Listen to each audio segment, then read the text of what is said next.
Salam, c'est parti pour la pépite psycho-spirituelle du vendredi.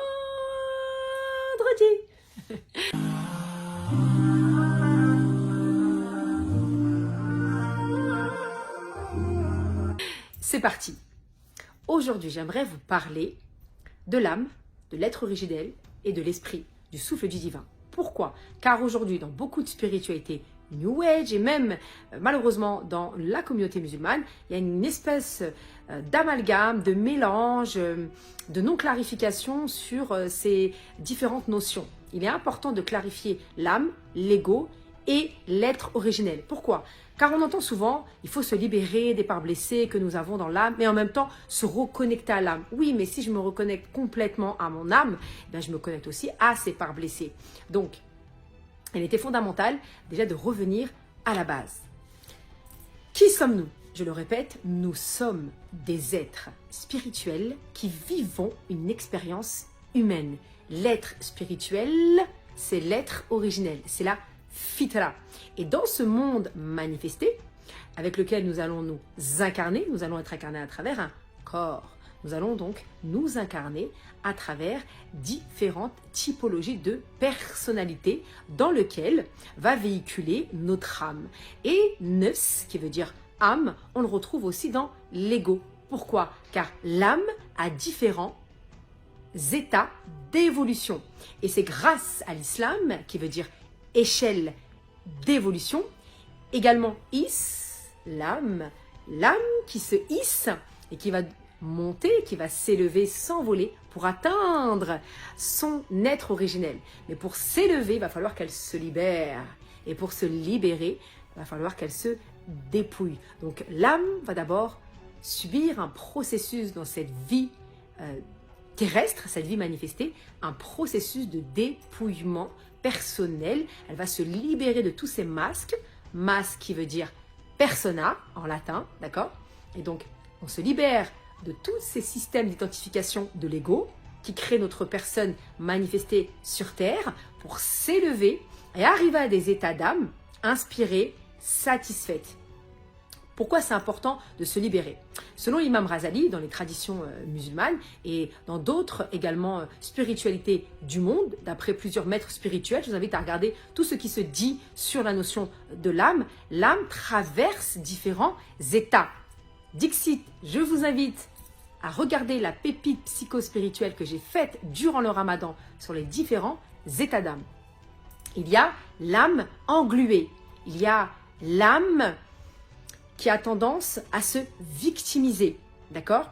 Il y a l'âme prédateur, celle qui a tendance à vouloir prendre quelque chose que l'autre a et que moi je n'ai pas. Il y a l'âme également diabolique, celle qui va avoir tendance à se mentir à elle-même, celle qui va avoir tendance à mentir, à colporter, bref, à créer des stratégies très malveillantes. Il y a différents états d'âme. Il y a également l'âme reptilien qui est juste là pour assouvir des besoins primaires. Mais il y a également l'âme angélique. Et en réalité, l'ego se manifeste dans l'âme diabolique, l'âme prédateur, l'âme engluée, l'âme victimaire. Tous ces états-là d'âme, qui portent le même nom en arabe qui est nefs, dedans on y met l'ego. Mais il y a également des âmes inspirées, satisfaites, qui sont justement au service de l'état originel qui est ruh, car l'âme est censée être le véhicule de notre fitra quelque part.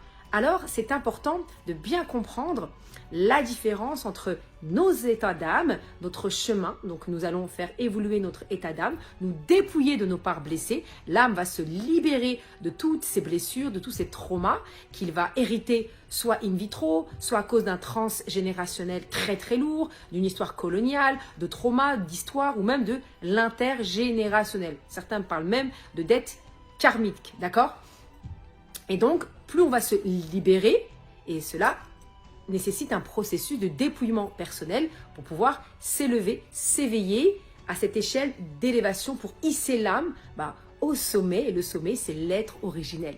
Alors mes chers leaders inspirés, à partir de maintenant, faites attention et faites le tri, filtrez, détoxifiez toutes les infos avec cette Harota Chukchuka. En réalité, nous sommes la fitra de base, cet être doté de beaucoup d'avantages un être créé par le divin, l'amour rayonnant, quintessentiel, intarissable, inconditionnel, qui est donc notre Seigneur, le créateur de l'univers. Il a créé cet être originel avec ce souffle, ce roh qui lui appartient quelque part. C'est un souffle du divin qui nous a permis de nous mettre en mouvement. Et en arrivant sur cette vie manifestée, l'âme a été créée et elle se dépouille, elle se libère pour revenir à son état d'être. Et c'est ainsi que l'on se souvient à quel point nous sommes de base protégés, guidés par la toute-puissance, la source d'amour. Et c'est ainsi que nous nous autorisons à accepter ce que nous sommes réellement dans notre puissance intérieure et à honorer les dons de Dieu, les dons des dépôts que Dieu nous a offerts. Âme, roh, état d'âme et être originel. C'était la pépite psycho-spirituelle. Soyons exigeants avec nos racines, nos croyances et notre évolution sur Terre.